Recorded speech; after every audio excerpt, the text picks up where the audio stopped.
जदों तेरी दुनिया तू प्यार टूर जाएगा, दस फेर दुनिया ते की।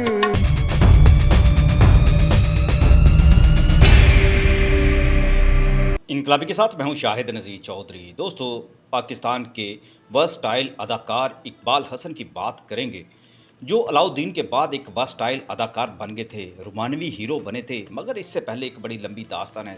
शशि पुन्नू जो 1968 में फिल्म रिलीज हुई थी, वो उनकी किस्मत में वो उनका इकबाल बुलंद करने की एक पहली सीढ़ी थी, पहली एक फिल्म थी जिसने उनका हकीकत में इकबाल बुलंद कर दिया। और पाकिस्तानी फिल्मों की, ख़ास तौर पर पंजाबी फिल्मों की, एक्शन फिल्मों की वो ज़रूरत बन गए थे। लेकिन इससे पहले जो उनकी कहानी थी, इसके बारे में बड़े तबसरे किए जाते हैं कि वो एक ट्रॉली मैन थे। और वो ट्रॉली मैन जो बहुत सारे लोगों के हजूम में खड़ा होता है, जो हीरो बनने की तमन्ना रखता है, लेकिन इतने बड़े हजूम के अंदर वो कैसे निकल कर फिर आगे हीरो बन गए, इसकी कहानी बड़ी इंटरेस्टिंग है। इसके हवाले से बड़ी बातें तो की जाती हैं, लेकिन मैं अहमद राही साहब ने जो एक किस्सा सुनाया था मुझे, मैं आपको वही किस्सा सुनाने लगा हूँ। इकबाल हसन तो एक ट्रॉली मैन थे। उनके भाई भी चूंकि स्टूडियो के अंदर काम करते थे और उन्हें मौका मिला था पंजाब दा शेर खलीफा एक अद ऐसी और फिल्म में 60 की दहाई के शुरू में, और वो हीरो के चमचे के तौर पर उसमें नजर आते थे। और उस दौर में चमचे को खास तौर पर एक्टर भी नहीं समझा जाता था, बस अपना चेहरा किसी तरह स्क्रीन पर दिखाने और फिर बड़े हजूम में से निकलकर आगे आने का जो मौका तलाश करना होता था। बहुत सारे ऐसे अदाकार भी इसी भीड़ में से निकलकर पर्दा स्क्रीन का एक मरकजी किरदार बनते रहे हैं। 1968 में फिर किस्मत ने जब दरवाज़ा खटखटाया और उनका इकबाल बुलंद हुआ था, तो फिल्म शशि पुन्नू जो 1968 में रिलीज हुई थी, वो पहली बार मुकम्मल हीरो के तौर पर जलवागर हुए थे। और उनकी हीरोइनें दो थी, आलिया और नगमा। और एक मंजर में जब उन्होंने नगमा के साथ गीत जदों तेरी दुनिया तो प्यार टूर जाएगा, ये आज की वीडियो के शुरू में भी आपने चंक की सूरत में सुना है। उनकी अदाकारी जो थी बेमिसाल थी इस गाने पर। कहा जाता है वो पुन्नू के किरदार में परफेक्ट नहीं थे, लेकिन उस दौर में उन्होंने पुन्नू बनकर अपनी फिल्मी जिंदगी का हीरो का जो दौर शुरू किया था, वो फिर याद रखा गया। इकबाल हसन शशि पुन्नू के बाद मिर्जा जट, पिंड दी कुड़ी, सोना और मुराद बलोच जैसी और बहुत सारी फिल्मों, फिर शेर खां, बरयाम और ऐसी सैकड़ों, तकरीबन 350 के करीब फिल्मों का किरदार बने थे। लेकिन फिर एक हादसाती मौत जो है वो उन्हें इस दुनिया से उठाकर ले गई। रियाज अहमद जो पाकिस्तानी फिल्मों के बहुत बड़े डायरेक्टर थे और पाकिस्तानी सिनेमा के मारूफ कॉस्ट्यूमिक फिल्मों के हदायतकार कहलाते थे और फिल्म साज भी थे, उस वक्त एक ख्वाब पर अपने काम कर रहे थे। शशि पुन्नू वो फिल्म बनाना चाहते थे। आज की वीडियो में आपको यही बताऊंगा कि वो इत्तफाकन हीरो कैसे बने थे।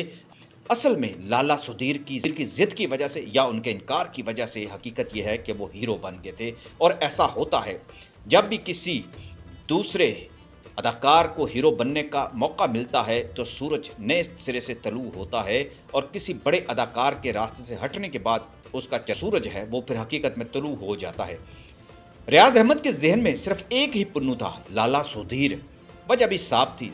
सुधीर साहब ने 1954 की शोहरा आफाक फिल्म शशि में पुन्नू का किरदार अदा किया था और सबिया खानम के साथ, जो उस दौर की एक मकबूल जोड़ी भी बन गई थी। और ये शशि जो फिल्म थी अपने दौर की कामयाब तरीन फिल्म थी। 1968 तक के उनके सफ़र की कहानी बदल गई थी, उनका मिजाज बदल गया था। वो रोमानवी हीरो के तौर पर अब कबूल नहीं किए जाते थे और एक्शन हीरो के तौर पर वो छा चुके थे। मगर रियाज अहमद के दिल में अभी तक वही पुन्नू था। रियाज अहमद ने उनसे वादा लिया कि वो शशि पुन्नू में पुन्नू बनेंगे। अहमद राही साहब ने इसकी कहानी लिखी, नगमे लिखे और सिचुएशंस लिखी। और सुधीर साहब की शख्सियत को जहन में रख कर उन्होंने पूरा जो होमवर्क किया था।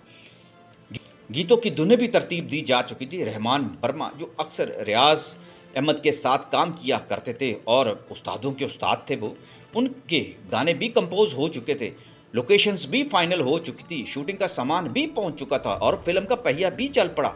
मगर तकदीर का पहिया उल्टा चल पड़ा।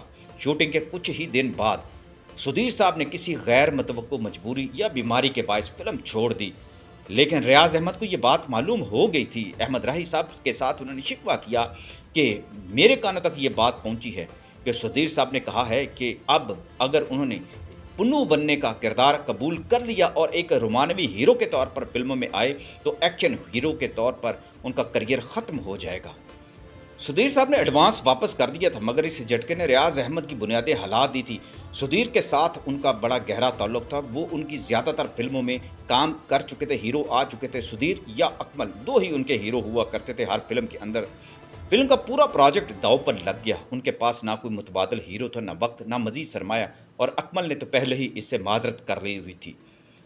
रियाज अहमद जब बहुत ज़्यादा परेशान थे तो अहमद राही साहब अपने साथ एक दुबले पतले नौजवान को, जो उनके साथ बड़ी मोहब्बत किया करता था और अक्सर उनके साथ भी नज़र आया करता था, वो ट्रॉली मैन ही कहलाता था या फिर हिलन का चमचा कहलाता था, इकबाल हसन।